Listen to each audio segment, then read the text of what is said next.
അപ്പോൾ കഴിഞ്ഞ ക്ലാസ്സുകളിലായിട്ട് നമ്മൾ സാമ്പിളിംഗ് പ്ലാൻസ് കണ്ടു. Single sampling plan, double sampling plan, multiple sampling plan ഇവയൊക്കെ കണ്ടു. അപ്പോൾ എന്തിനാണ് സാമ്പിളിംഗ് യൂസ് ചെയ്യുന്നത്? സാമ്പിളിംഗ് ഇൻസ്പെക്ഷൻ യൂസ് ചെയ്യുന്നത് ഒരു ലോട്ട് അക്സെപ്റ്റ് ചെയ്യണോ റിജക്റ്റ് ചെയ്യണോ എന്ന് തീരുമാനിക്കാനാണ്.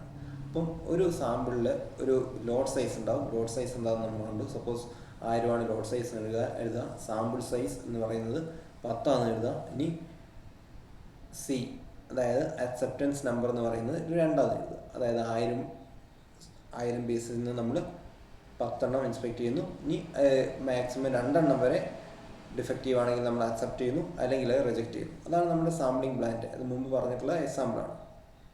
ഇനി ഈ സാമ്പിളിംഗ് പ്ലാനെ സംബന്ധിച്ച് പ്രൊഡ്യൂസറിനും കൺസ്യൂമറിനും റിസ്ക് ഉണ്ട്. അതായത് ആ വക കാര്യങ്ങൾ റെപ്രസെൻ്റ് ചെയ്യുന്ന ഒരു കർവാണ് OC curve or open characteristics curve. അപ്പോൾ കർവിലോട്ട് നമുക്ക് വരാം. അപ്പം ഇപ്പോൾ പറഞ്ഞ കാര്യങ്ങൾ OC കർവ് പറയുമ്പോൾ വ്യക്തമായിട്ട് മനസ്സിലാവും. അപ്പം OC കർവ് എന്ന് പറഞ്ഞാൽ ഈ ഒരു graph plotted between probability of acceptance and proportion of defectives. അപ്പോൾ Y ആക്സിസിൽ പ്രോബബിലിറ്റി ഓഫ് അക്സെപ്റ്റൻസ്, അതായത് ഒരു ലോട്ട് ഒരു കൺസ്യൂമർ, പ്രൊഡ്യൂസറാണല്ലോ ലോട്ട് പ്രൊഡ്യൂസ് ചെയ്യുന്നത്, കൺസ്യൂമറെ അക്സെപ്റ്റ് ചെയ്യാനുള്ള സാധ്യത, അതാണ് പ്രോബബിലിറ്റി ഓഫ് അക്സെപ്റ്റൻസ്. ഇനി പ്രൊപ്പോർഷൻ ഓഫ് ഡിഫക്റ്റീവ്സ്, അതായത് ആ ലോട്ടിൽ പരമാവധി എത്ര ഡിഫക്റ്റീവ്സ് ഉണ്ടാവും. അപ്പം ഇത് തമ്മിൽ പ്ലോട്ട് ചെയ്യുന്നൊരു കർവാണ് OC curve or open characteristics curve എന്ന് പറയുന്നത്. ഇനി നമുക്ക് നോക്കാം ഇതിൻ്റെ ഓരോ റീജിയൻസ് നമുക്ക് നോക്കാം. അപ്പോൾ ഇവിടെ നോക്കുക, പ്രോബബിലിറ്റി ഓഫ് അക്സെപ്റ്റൻസ് എന്ന് പറയുന്നത് മാക്സിമം വാല്യൂ 1 ആയിരിക്കും. ഈ പ്രൊപ്പോർഷൻ ഓഫ് ഡിഫക്റ്റീവ് എന്ന് പറയുന്നത് മാക്സിമം വാല്യൂ 1 ആയിരിക്കും. ഇത് പേഴ്സൻറ്റേജിലോട്ട് കൺവേർട്ട് ചെയ്യുമ്പോൾ ഇവിടെ 100 എന്ന് പറയും. ഓക്കെ, അതിലോട്ട് പിന്നീട് വരാം. ഇനി അപ്പം അതുപോലെ നമ്മൾ എന്നിൻ്റെയും ക്യാപിറ്റൽ N, അതായത് ലോട്ട് size, sample size, acceptance number, ഇത് മാറുമ്പോൾ നമുക്കിതുപോലെ പല കർവുകൾ കിട്ടും. ഇപ്പോൾ ഒരു എന്നിനും സിക്കും വരച്ചൊരു പോയിൻ്റ് ആയിരിക്കും ഇത്. അടുത്ത എന്നിനും ക്യാപിറ്റൽ N, സ്മോൾ n, സിക്ക് വെച്ച പോയിൻ്റ് ആയിരിക്കും ഇത്. അങ്ങനെ പല കർവിന് വയ്ക്കുമ്പോൾ പല പോയിൻ്റ് നമുക്ക് കിട്ടും. അങ്ങനെ അതെല്ലാം കൂടെ ജോയിൻ ചെയ്യുമ്പോൾ നമുക്കൊരു കണ്ടിന്യൂസ് കർവ് കിട്ടും. ഓക്കെ, അപ്പോൾ ഇതാണ് OC കർവ് എന്ന് പറയുന്നത്, ഓപ്പൺ ക്യാരക്ടറിസ്റ്റിക് കർവ് എന്ന് പറയുന്നത്. ഇനി ഇവിടെ എന്തൊക്കെയാണ് റിസ്ക് എന്ന് നമുക്ക് പറയാം. റിസ്ക് എന്താണെന്ന് നോക്കാം. First one, producers risk. അപ്പോൾ പ്രൊഡ്യൂസർ റിസ്ക് എന്താണ്? സ്വാഭാവികമായിട്ട് എന്തായിരിക്കും പ്രൊഡ്യൂസർ റിസ്ക്? അതായത് അയാൾ നല്ല ഐറ്റംസ് പ്രൊഡ്യൂസ് ചെയ്തു, പക്ഷേ തീർച്ചയായും ഡിഫക്റ്റീവ്സ് ഉണ്ടാകാം. പക്ഷെ ടെസ്റ്റ് ചെയ്യുന്നത് നിർഭാഗ്യവശാൽ ഡിഫക്റ്റീവ് പീസസ് തന്നെയായിപ്പോയി. അതായത് ഒരു എക്സാമ്പിൾ എടുക്കുക, നമ്മുടെ ക്യാപിറ്റൽ N 100 ആണെന്ന് എഴുതുക, സ്മോൾ n 10 ആണെന്ന് എഴുതുക. ഇനി അക്സെപ്റ്റൻസ് നമ്പർ 2 ആണെന്ന് എഴുതുക. അപ്പോൾ അദ്ദേഹം എന്ത് ചെയ്തു? കൺസ്യൂമർ എന്ത് ചെയ്തു? പ്രൊഡ്യൂസർ ഇത് പ്രൊഡ്യൂസ് ചെയ്തു, കൺസ്യൂമർ ഇവാലുവേറ്റ് ചെയ്യുന്ന വിധമാണ് പറയുന്നത്. കൺസ്യൂമർ ഈ 10 ടെസ്റ്റ് ചെയ്തപ്പം 2 ഡിഫക്റ്റീവായിട്ട്, അല്ലെങ്കിൽ 3 ഡിഫക്റ്റീവായിട്ട് കണ്ടു. പക്ഷേ അതിലെ ബാക്കി 7 നല്ല പ്രൊഡക്റ്റ് ആയിരുന്നു. നിർഭാഗ്യവശാൽ കൺസ്യൂമർ ചെക്ക് ചെയ്ത 3 ഡിഫക്റ്റീവായി പോയി. ഒരു പക്ഷേ കൺസ്യൂമർ മാറി ചെക്ക് ചെയ്തിരുന്നെങ്കിൽ ചിലപ്പോൾ 0 ഡിഫക്റ്റീവ് എന്ന് പറഞ്ഞൊരു കണ്ടീഷൻ വന്നേനെ. അപ്പോൾ ഈ പറഞ്ഞ കാര്യമാണ് പ്രൊഡ്യൂസേഴ്സ് റിസ്ക് എന്ന് പറയുന്നത്. അതായത് ഇതൊരു നല്ല ലോട്ടായിരുന്നു, ഏകദേശം നല്ല ലോട്ടായിരുന്നു. പക്ഷേ ഇൻസ്പെക്ട് ചെയ്ത പീസുകളുടെ ഡിഫക്റ്റ് മൂലം, അതായത് നിർഭാഗ്യവശാൽ മോശം തന്നെയാണ് വാല്യുവേറ്റ് ചെയ്തത്. ആ ഡിഫക്റ്റ് മൂലം ആ ലോട്ട്, അതായത് 100 ഒരു ലോട്ടാണ്, 100 ലോട്ട് അപ്പാടെ തള്ളിപ്പോകും. ചിലപ്പോൾ 100 ചിലപ്പോൾ 3 ഡിഫക്റ്റീവ് ഉണ്ടാവുള്ളൂ, ബാക്കി 97 നല്ലതായിരിക്കും. പക്ഷേ ടെസ്റ്റ് ചെയ്തപ്പോൾ നിർഭാഗ്യവശാൽ ആ 3 തന്നെ കിട്ടിപ്പോയി. അപ്പം അതുകൊണ്ട് ഇവിടെ ഒരു നല്ല ലോട്ട് കൺസ്യൂമർ റിജക്റ്റ് ചെയ്യാനുള്ള സാധ്യതയുണ്ട്. അപ്പം അതിനെയാണ് കൺസ്യൂമർ റിജക്റ്റ് ചെയ്യാനുള്ള സാധ്യതയാണ് പ്രൊഡ്യൂസേഴ്സ് റിസ്ക് എന്ന് പറയുന്നത്. അതായത് ഒരു നല്ല ലോട്ട് കൺസ്യൂമറുടെ ഭാഗത്തുനിന്ന് റിജക്റ്റ് ചെയ്യാനുള്ള സാധ്യതയെയാണ് പ്രൊഡ്യൂസേഴ്സ് റിസ്ക് എന്ന് പറയുന്നത്. അപ്പോൾ കൺഫ്യൂഷനായി പോകരുത്.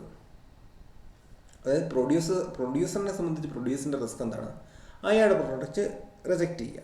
ഓക്കെ, ആ റിജക്റ്റ് ചെയ്യാനുള്ള പോസിബിലിറ്റിയാണ് ഇപ്പോൾ പറഞ്ഞത്. നല്ലൊരു ലോട്ടായിരുന്നു, നിർഭാഗ്യവശാൽ ടെസ്റ്റ് ചെയ്തത് ബാക്കിയെല്ലാം ചിലപ്പോൾ ഓക്കെ ആയിരിക്കും. ടെസ്റ്റ് ചെയ്ത 3 കൃത്യതായി പോയി. ചിലപ്പം ടെസ്റ്റ് ചെയ്തപ്പം മറ്റു 3 ടെസ്റ്റ് ചെയ്തിരുന്നെങ്കിൽ അത് 100% ഓക്കെ എന്ന് പറഞ്ഞ് എടുത്തു പോയേനെ. പക്ഷേ ഈ കേസിൽ എന്ത് സംഭവിച്ചു? ടെസ്റ്റ് ചെയ്തത് ഡിഫക്റ്റീവായി പോയി. അതുകൊണ്ട് നമ്മുടെ സാമ്പിളിങ്ങിൻ്റെ റൂള് പ്രകാരം ഡിഫക്റ്റീവ് ആണെങ്കിൽ അക്സെപ്റ്റൻസ് നമ്പറിന് മുകളിൽ ഡിഫക്റ്റീവ് ആണെങ്കിൽ നമ്മൾ ആ ലോട്ട് അപ്പാടെയും കളയാണ് ചെയ്യുക. അപ്പം അതുകൊണ്ട് ഇവിടെ ഡിഫക്റ്റീവായിപ്പോയി. ചിലപ്പം 100 ആ ലോട്ട് സൈസിൽ ബാക്കി 90 ചിലപ്പോൾ നല്ലതായിരിക്കും. പക്ഷെ നിർഭാഗ്യവശാൽ അങ്ങനെ ആയിപ്പോയി. അപ്പോൾ അങ്ങനെയുള്ള ഒരു റിസ്ക്, അവിടെ ഒരു റിസ്ക് ഫാക്ടർ ഉണ്ട്. നല്ലൊരു ലോട്ട് കൺസ്യൂമറുടെ ഭാഗത്തു നിന്നും റിജക്റ്റ് ചെയ്യാനുള്ളൊരു സാധ്യതയുണ്ട്. അതിനെയാണ് അപ്പം ആ റിജക്റ്റ് ചെയ്യാനുള്ള സാധ്യത. അപ്പോൾ കൺസ്യൂമർ റിജക്റ്റ് ചെയ്താൽ അത് ആരെയാണ് ബാധിക്കുക? പ്രൊഡ്യൂസറിനെയാണ് ബാധിക്കുക. ആ ലോട്ട് നഷ്ടമായിപ്പോയി. അപ്പോൾ അതിനെയാണ് നമ്മൾ പ്രൊഡ്യൂസേഴ്സ് റിസ്ക് എന്ന് പറയുന്നത്. ആൽഫ എന്നാണ് ഇവിടെ ഡിനോട്ട് ചെയ്തിരിക്കുന്നത്. ഇവിടെ 5% കാണിച്ചിരിക്കുന്നു. ഇപ്പോൾ ഈ 5% ജസ്റ്റ് ഒരു വാല്യൂ എടുക്കുന്നതേ ഉള്ളൂ. നമുക്ക് എന്നും സിയും ഒക്കെ മാറുന്നതിനനുസരിച്ച് ഇതിൻ്റെ വാല്യൂ മാറും. വാല്യൂ ഇല്ല, കണക്കാക്കാനില്ല. ഇവിടെ നോക്കുക, ഇതാണ് 5%. ഇപ്പോൾ ഈ 5%, അതായത് മാക്സിമം പ്രോബിലിറ്റി 1 ആണ്. ഇനി പെർസെൻറ്റേജ് കണക്കാക്കുകയാണെങ്കിൽ മാക്സിമം പ്രോബിലിറ്റി എന്ന് പറഞ്ഞാൽ 100% എന്ന് പറയാം. അപ്പോൾ ഇത് ഈ 5% കുറച്ചാൽ ഇത് 95ൻ്റെ പൊസിഷനാണ്. ഈ കർവിൽ നിന്ന് സ്ട്രെയിറ്റ് ലൈൻ എക്സ് ആക്സിസിലോട്ട് വരയ്ക്കുക. ഓക്കെ, അപ്പോൾ ഈ എക്സ് ആക്സിസിലോട്ട് വരയ്ക്കുമ്പോൾ ഈ എക്സിലെ പ്രൊപ്പോർഷൻ ഓഫ് ഡിഫക്റ്റീവ്സിൽ ഒരു പോയിന്റിൽ വന്ന് മീറ്റ് ചെയ്യും. അപ്പോൾ ആ പോയിന്റിൻ്റെ ലെഫ്റ്റ് സൈഡിലോട്ട് ഉള്ളത്, അതായത് ഇപ്പോൾ നമ്മൾ സീൻ്റെ കേസ് പറഞ്ഞു, അക്സെപ്റ്റൻസ് നമ്പറിൻ്റെ കേസ് പറഞ്ഞു, അതിൽ കുറവാണെങ്കിൽ, അതായത് ഇപ്പം 2 ആണെങ്കിൽ അക്സെപ്റ്റൻസ് നമ്പറിൽ 0, 1 or 2 ഡിഫക്റ്റീവ് വരികയാണെങ്കിൽ അത് അക്സെപ്റ്റ് ചെയ്യും. അപ്പം അങ്ങനെയാണെങ്കിൽ ആ റീജിയനെയാണ്, അതായത് ആ റീജിയനെയാണ് അക്സെപ്റ്റബിൾ ക്വാണ്ടിറ്റി റീജിയൻ എന്ന് പറയുന്നത്. അക്സെപ്റ്റബിൾ ക്വാണ്ടിറ്റി റീജിയൻ, അതായത് ഈ പ്രൊഡ്യൂസേഴ്സ് റിസ്കിൻ്റെ ഈ പോയിന്റിൽ നിന്ന് എക്സ് ആക്സിസിലോട്ട് എക്സ്റ്റെൻഡ് ചെയ്യുകയാണെങ്കിൽ അതിന് താഴെയുള്ള ഡിഫക്റ്റീവ്സ് എല്ലാം, നമ്പർ ഓഫ് ഡിഫക്റ്റീവ്സ് അതിൽ താഴെയാണെങ്കിൽ കൺസ്യൂമർ അത് അക്സെപ്റ്റ് ചെയ്യും. അപ്പോൾ അക്സെപ്റ്റ് ചെയ്യുന്ന ആ റീജിയനെ അക്സെപ്റ്റബിൾ ക്വാണ്ടിറ്റി റീജിയൻ എന്ന് പറയും. Acceptable quality region. ഇനി അടുത്ത് നോക്കാം കൺസ്യൂമേഴ്സ് റിസ്ക് എന്താണ്. അപ്പോൾ കൺസ്യൂമേഴ്സ് റിസ്ക് എന്താ വരിക? ഒരു ബാഡ് ലോട്ട്, കൺസ്യൂമറിനെ സംബന്ധിച്ച് കൺസ്യൂമർ എപ്പോഴും കൺസ്യൂം ചെയ്യുന്നത് ഗുഡ് ലോട്ടായിരിക്കണം, നല്ല പ്രൊഡക്റ്റ് ആയിരിക്കണം. അതായത് ഒരു ബാഡ് ലോട്ട് അക്സെപ്റ്റ് ചെയ്യാനുള്ള സാധ്യത. നേരത്തെ പറഞ്ഞു കഴിഞ്ഞാൽ ജസ്റ്റ് റിവേഴ്സ്. നമ്മൾ നേരത്തെ 100 എന്ന് പറഞ്ഞാൽ എടുത്തു, 100 ലോട്ട് സൈസ് എടുത്തു. ഓക്കെ, ഇനി 100 സാമ്പിൾ സൈസ് 10 എടുത്തു, അക്സെപ്റ്റൻസ് നമ്പർ 2 എഴുതുക. അക്സെപ്റ്റൻസ് നമ്പർ 2 എഴുതുക. അപ്പോൾ അത് ടെസ്റ്റ് ചെയ്തപ്പോൾ ഇയാൾക്ക് കിട്ടിയത്, കൺസ്യൂമർ ടെസ്റ്റ് ചെയ്തപ്പോൾ കൺസ്യൂമറിന് കിട്ടിയത് 2 പീസും നല്ലതായിരുന്നു. ഓക്കെ, അപ്പം എന്ത് ചെയ്തു? സാമ്പിളിങ്ങിൻ്റെ റൂൾ പ്രകാരം ആ ലോട്ട് നല്ലതാണെന്നുള്ള കണക്കിൽ അക്സെപ്റ്റ് ചെയ്തു. ചിലപ്പോൾ ബാക്കിയുള്ള 98 ഇതിലും കൂടുതൽ ഡിഫക്റ്റ് കണ്ടേക്കാം. ഓക്കെ, ഡിഫക്റ്റ് കണ്ടേക്കാം. അപ്പോൾ അതുകൊണ്ട് ഒരു ബാഡ് ലോട്ട് കൺസ്യൂമറുടെ ഭാഗത്തു നിന്ന് ചിന്തിക്കുകയാണെങ്കിൽ ഒരു ബാഡ് ലോട്ട് അക്സെപ്റ്റ് ചെയ്യാനുള്ളൊരു സാധ്യതയുണ്ട്. അതായത് കൺസ്യൂമർ ടെസ്റ്റ് ചെയ്ത് കിട്ടിയപ്പം ഒരു ഡിഫക്റ്റീവ് ഇല്ലായിരുന്നു. ഇപ്പം ക്യാപിറ്റൽ എൻ 100 ആണ്, സ്മോൾ എൻ 10 ആണ്. ഇനി അക്സെപ്റ്റൻസ് നമ്പർ 2 ആണ് എഴുതുക. അപ്പോൾ കൺസ്യൂമർ ടെസ്റ്റ് ചെയ്തപ്പം ഈ 2 ഓക്കെയാണ്. So he accepted the full lot, 100 accept ചെയ്തു. പക്ഷേ ഇയാൾ ടെസ്റ്റ് ചെയ്യാത്ത ബാക്കി 98 ഡിഫക്റ്റീവ്സ് കൂടുതലുണ്ട്. അതായത് ഓരോ 10 എടുക്കുമ്പോഴും ഈ ഡിഫക്റ്റീവ്സ് 2 കൂടുതലുണ്ടെങ്കിൽ അത് അക്സെപ്റ്റ് ചെയ്യാൻ പാടില്ലായിരുന്നു. പക്ഷേ ടെസ്റ്റ് ചെയ്യുമ്പോൾ ഇത് 100% ഇൻസ്പെക്ഷൻ എന്ന് പറയുന്നത് നമുക്ക് പ്രാക്ടിക്കലി പോസിബിൾ അല്ല. അതുകൊണ്ട് എന്ത് ചെയ്തു? ഈ ടെസ്റ്റ് ചെയ്ത പീസസിനെ വെച്ചിട്ട് വാല്യുവേറ്റ് ചെയ്ത് ആ ലോട്ട് അങ്ങ് അക്സെപ്റ്റ് ചെയ്തു. അങ്ങനെ അക്സെപ്റ്റ് ചെയ്യുമ്പോൾ ബാക്കി ഉള്ള ഐറ്റംസിൽ ഇതിലും കൂടുതൽ ഡിഫക്റ്റീവ് വരാനുള്ള സാധ്യത ചിലപ്പോൾ ഉണ്ടാവും. കാരണം ഇത് 100% ഇൻസ്പെക്ഷൻ അല്ല. അത് ചെയ്യാണ്ട് 100% ഇൻസ്പെക്ഷൻ എന്ന് പറഞ്ഞൊരു പോസിബിലിറ്റി ഇവിടെ ഇല്ല. കാരണം നമ്മൾ സാമ്പിളിംഗ് ആണ് ഇവിടെ എടുക്കുന്നത്. സാമ്പിളിംഗ് റൂൾ പ്രകാരം നമ്മൾ രണ്ടും അതിൽ താഴെയാണ് അക്സെപ്റ്റ് ചെയ്യണം. ഇദ്ദേഹം 10 എണ്ണത്തിൻ്റെ ഒരു സാമ്പിൾ എടുത്തു, അതിൽ 2 എണ്ണത്തിൽ താഴെയാണ് അത് അക്സെപ്റ്റ് ചെയ്യാൻ തീരുമാനിച്ചു. പക്ഷേ ഇയാൾ ടെസ്റ്റ് ചെയ്യാത്ത ബാക്കിയിൽ ഇതിൽ കൂടുതൽ ഡിഫക്റ്റീവ് ഉണ്ടായേക്കാം. അപ്പം അങ്ങനെ ഒരു കൺസ്യൂമറുടെ ഭാഗത്തുനിന്ന് ചിന്തിക്കുകയാണെങ്കിൽ ഒരു ബാഡ് ലോട്ട് അക്സെപ്റ്റ് ചെയ്യാനുള്ള ഒരു സാധ്യതയുണ്ട്. അതിനെയാണ് നമ്മൾ കൺസ്യൂമേഴ്സ് റിസ്ക് എന്ന് പറയുന്നത്, ഡിനോട്ടഡ് ബൈ ബീറ്റ. അപ്പോൾ ഇവിടെ 10% എന്നുള്ള വാല്യൂ ആണ് കാണിച്ചിരിക്കുന്നത്. അപ്പോൾ ഈ വാല്യൂ ഒക്കെ മാറും. വാല്യൂ നമുക്ക് ഇഷ്ടമുള്ള വാല്യൂ എഴുതാം. സിൻ്റെയും എന്നിൻ്റെയും വാല്യൂ ഒക്കെ മാറുന്നതിനനുസരിച്ച് ഇതിൻ്റെ വാല്യൂ മാറും. അപ്പോൾ കൺസ്യൂമേഴ്സ് റിസ്ക് എന്താണ്, പ്രൊഡ്യൂസേഴ്സ് റിസ്ക് എന്താണെന്ന് നമ്മൾ പറഞ്ഞു.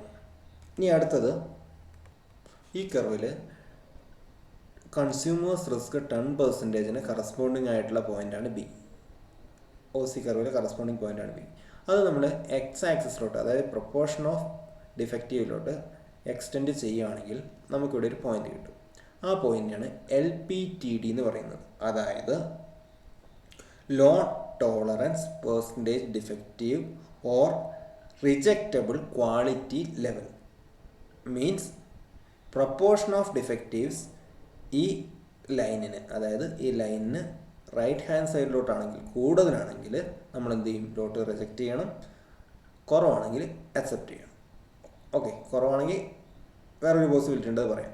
കുറവാണെങ്കിൽ കൂടുതലാണെങ്കിൽ റിജക്റ്റ് ചെയ്യണം. അപ്പോൾ ഇവിടെ അക്സെപ്റ്റബിൾ ക്വാളിറ്റി റീജിയൻ പറഞ്ഞു, റിജക്റ്റബിൾ ക്വാളിറ്റി റീജിയൻ പറഞ്ഞു. ഇനി ഈ രണ്ടിൻ്റെയും ഇടയ്ക്കുള്ളത്, അതായത് ഇത്ര റീജിയൻ, ഈ റീജിയനെയാണ് നമ്മൾ ഇൻഡിഫറൻസ് ക്വാളിറ്റി ലെവൽ എന്ന് പറയാം.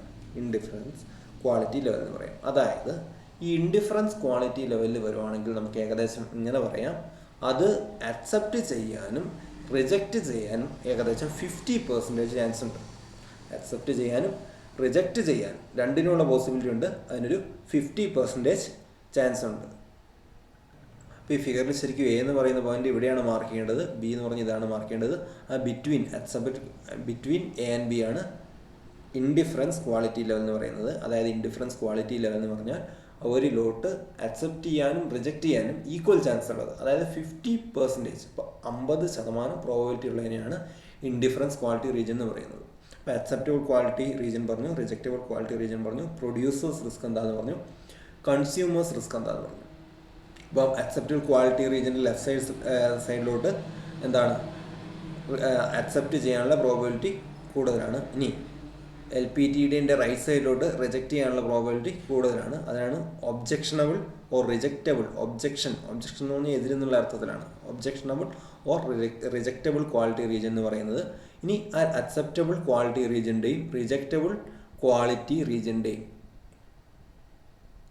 നടുവിലുള്ള ഈ ഭാഗത്തിനെയാണ് ഇൻഡിഫറൻസ് ക്വാളിറ്റി ലെവൽ എന്ന് പറയുന്നത്. അപ്പോൾ അത്രയാണ് OC കർവായിട്ട് ബന്ധപ്പെട്ട് പഠിക്കാനുള്ളത്. പ്രൊഡ്യൂസേഴ്സ് റിസ്ക് എന്താണ്, കൺസ്യൂമേഴ്സ് റിസ്ക് എന്താണ്, പിന്നെ AQL, LPTD, indifference, IQL, indifference quality region. ഇത്രയും കാര്യങ്ങളാണ് OC കർവായിട്ട് ബന്ധപ്പെട്ട് പഠിക്കാനുള്ളത്. Okay, thank you.